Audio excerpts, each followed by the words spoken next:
本日も JR 東日本をご利用くださいましてありがとうございます。この電車は東北新幹線やまびこ号東京行きです。次は新花巻に停まります。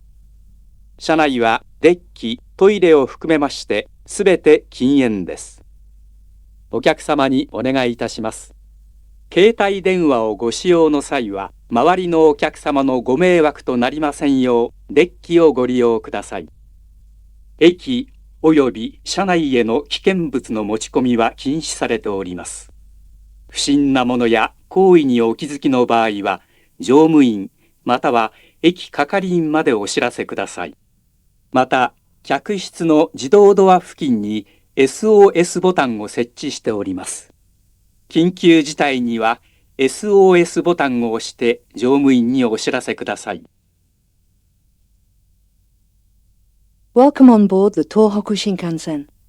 This is a Yamabiko Super Express bound for Tokyo with stops at Shinhanamaki, Kitakami, Mizusawa Esashi, Ichinoseki, Kurikomo Kogen, Furukawa, Sendai, Fukushima, Koriyama, Utsunomiya, Omiya, Ueno, and Tokyo.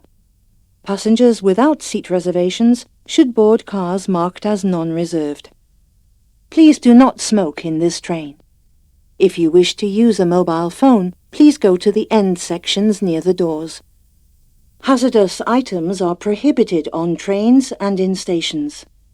If you notice anything questionable, please notify the conductor or station staff.